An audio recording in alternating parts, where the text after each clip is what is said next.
नमस्कार दोस्तों, मेरा नाम है गौरव भारद्वाज, को फाउंडर रियल्टी राइनोस। और आज के वीडियो का टॉपिक बड़ा ही इंटरेस्टिंग है कि बैंकों को अमीर बनाना छोड़ दो। जी हाँ, बैंकों को अमीर बनाना छोड़ दो। बैंक आपको कुछ कमा के नहीं देंगे, और कौन कमा के देगा वो भी मैं आपको इस वीडियो के अंदर कंप्लीट क्लैरिटी देने वाला हूं। और क्यों मैं ऐसा बोल रहा हूं, मैं आपको बिल्कुल लॉजिकल पॉइंट ऑफ व्यू के साथ, नंबर्स के साथ क्लैरिटी दूंगा कि बैंकों को आप कैसे अमीर बना रहे हो। बैंक अमीर बन रहे हैं बट आप गरीब बनते जा रहे हो, पर बैंकों को अमीर ना बना के आप कैसे अमीर बन सकते हो, वो इस वीडियो के अंदर मैं आपको क्लैरिटी दूंगा। और नंबर के साथ, पूरे लॉजिक के साथ, केस स्टडी के साथ मैं आपके साथ बात करूंगा। ऑलराइट, और वीडियो को स्टार्ट करने से पहले एक रिक्वेस्ट है, अगर आप हमारे चैनल पे फर्स्ट टाइम आए हो तो मेक श्योर चैनल को सब्सक्राइब कर दीजिए, बेल आइकन हिट कर दीजिए, क्योंकि इस टाइप के वीडियोस में लगातार लेके आता रहता हूं। तो अगर आपने हमारे चैनल का एक भी वीडियो मिस कर दिया तो समझ लीजिए आपने लाखों करोड़ रुपए का लॉस कर दिया। तो बेल आइकन हिट करना बिल्कुल भी मत भूलना, क्योंकि तभी नोटिफिकेशंस आपके पास आएंगे इस टाइप के वीडियोस के। तो चलिए शुरुआत करते हैं। बट शुरुआत करने से भी पहले, अगर आप बैंकों को अमीर ना बन के खुद अमीर बनना चाहते हो तो इन दिए नंबर पे कांटेक्ट करिए डिटेल में इंफॉर्मेशन जानने के लिए, कैसे आप खुद अमीर बन सकते हैं बैंकों को ना बना के। हाय गाइस, मेरा नाम है गौरव भारद्वाज।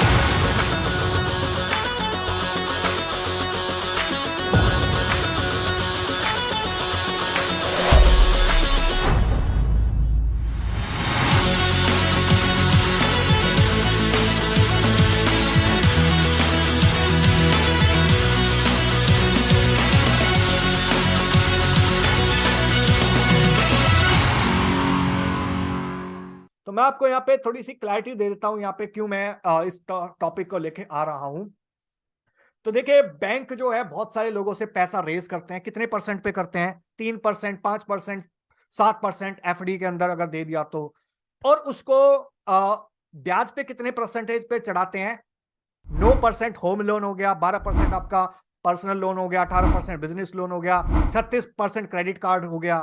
तो आपका नोप से लेकर और 36% और कई बार उससे ज्यादा भी, क्योंकि चार्जेस वार्जेस सब मिला के आपका लगभग 40-42% तक भी, 48% तक भी चला जाता है कई जगह। ऑलराइट। और एफडी भी अगर आप करते हो तो 7% का आपको मिल गया। टीडीएस कटने के बाद वो 5-5.5% के आसपास आपके पास ब्याज रह जाता है। तो उसका नुकसान क्या है? बढ़िया है एफडी, है ना? बट उसका नुकसान ये है कि जो एक चीज है ना, इन्फ्लेशन, महंगाई दर, इन्फ्लेशन रेट, वो 7-7.5% है। और आपका जो बैंक का रेट है आफ्टर टीडीएस, वो आपको 5.5% मिलता है। तो उसका नुकसान क्या है कि आप जो महंगाई है, जिस रफ्तार से महंगाई बढ़ रही है, उस रफ्तार से भी आपका पैसा नहीं बढ़ता, जिसकी वजह से बैंक तो अमीर बन जाता है क्योंकि वो आपसे महंगाई की दर से कम रेट पे, ब्याज पे पैसा ले रहा है और आपको कम रेट ऑफ इंटरेस्ट दे रहा है। और मार्केट में महंगाई की दर से कहीं ज्यादा रेट पे, ब्याज पे पैसा दे रहा है और अच्छा कमा रहा है। और दैट इज द रीजन इतने फ्लरिश हो रहे हैं बैंक। तो रॉबर्ट कियोसाकी की एक बुक है, rich dad and poor dad, अगर आपने पढ़ी हो तो उसके अंदर बताया गया है कि आपको एसेट बिल्ड करने हैं, आपको संपत्तियां बिल्ड करनी है, लायबिलिटीज बिल्ड नहीं करनी। और एसेट का मतलब क्या है? ऐसी चीज जो आपकी जेब में एक पैसा दे, एक इनकम दे, एक रेगुलर इनकम दे। ऑलराइट, या फिर आपको विंडफॉल गेन दे।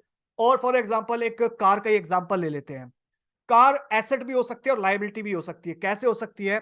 अगर कार आपने लोन पे ली और आप उसकी ईएमआई दे रहे हो, और वो एक डेप्रिसिएट हो रही है, उसकी जो कीमत है लगातार साल भर साल घटती जा रही है, तो वो आपके लिए एक लायबिलिटी है।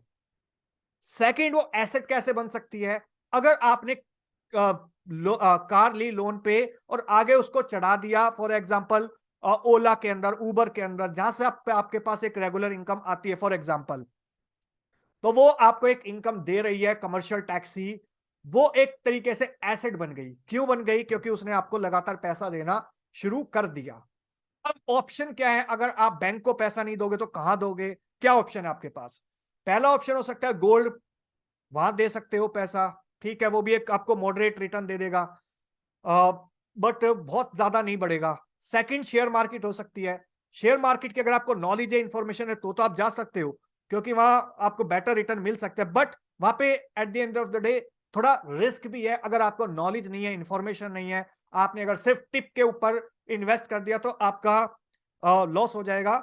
मेरी जो पहली नौकरी थी वो रेलिगर सिक्योरिटीज के अंदर थी, तो शेयर मार्केट, कमोडिटीज मार्केट मैं अच्छी तरीके से जानता हूं। क्वालिफिकेशन मेरी एमबीए फाइनेंस है, तो मैंने सारी चीजें डिटेल में पढ़ी हुई है। दैट इज द रीजन मैं आपको ये चीजें बता रहा हूं। शेयर मार्केट के अंदर रिस्क है, अनटिल और अनलेस आपको नॉलेज है, इंफॉर्मेशन है, तब तक आप उसमें मार्केट में एंटर मत करो। अगर करो भी तो भी म्यूचुअल फंड के थ्रू करो, जहां पे आपके पास एक सर्टेन परसेंटेज फीस तो जाती है, बट आपको थोड़ा रिस्क कम है। अगर आपकी वो एक्सपर्टाइज नहीं है तो वहां पे आपके पास बेटर रिटर्न आ सकता है as compare to bank FD. और क्या ऑप्शन हो सकते हैं आपके पास जहां पे हम आपकी हेल्प कर सकते हैं? वो हो सकते हैं प्रॉपर्टी। प्रॉपर्टी के अंदर भी दो एसेट क्लास हैं, एक है रेजिडेंशियल और दूसरी है कमर्शियल।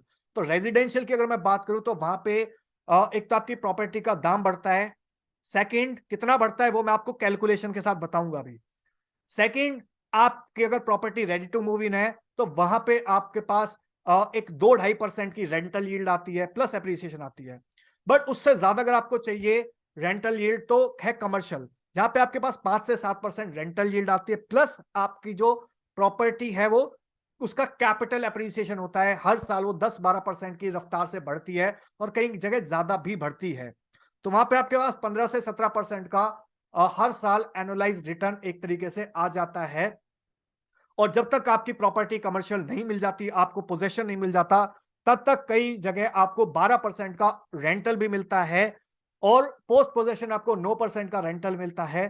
तो उस टाइम की हमारे पास बहुत सारे ऑप्शन है, अगर आप जानना चाहते हो तो आप इन दिए नंबर पे कांटेक्ट कर सकते हो। बट ये बैंक एफडी से लगभग 3 गुना है जो ये ऑप्शंस है हमारे पास। अब मैं आपको यहाँ पे एक कैलकुलेशंस करके दिखा देता हूं सो दैट आपको और ज्यादा क्लैरिटी हो कि अगर आप किसी अंडर कंस्ट्रक्शन प्रॉपर्टी में जाते हो तो किस टाइप का एप्रिसिएशन आप एक्सपेक्ट कर सकते हो, उम्मीद कर सकते हो। और मैं आपको यहाँ पे कंप्लीट कैलकुलेशन के साथ बताता हूं एक एग्जांपल के अंदर। फॉर एग्जांपल, अगर आप गुड़गांव के अंदर किसी रेजिडेंशियल प्रॉपर्टी में इन्वेस्टमेंट करते हो इनिशियल स्टेज पे, मान लीजिए 2 करोड़ की प्रॉपर्टी है जो आप खरीद रहे हो, पेमेंट प्लान है उसका 30-40-30, मतलब 30% पेमेंट देनी है आपको पहले 60 से 90 दिन के अंदर, उसके बाद 40% पेमेंट देनी है आपको एक बार आपका सुपर स्ट्रक्चर कंप्लीट हो गया, या उस टाइम पे भी 30% पेमेंट दे सकते हो आप, और 30% पेमेंट देनी है आपको जब एप्लीकेशन ऑफ ओसी के ऊपर जब बिल्डर ऑक्यूपेशन सर्टिफिकेट के लिए अप्लाई करेगा, और 10% देनी है at the time of possession. तो शुरुआत में आपको अगले 2-2.5-3 साल के लिए सिर्फ 30% पेमेंट ही देनी होती है।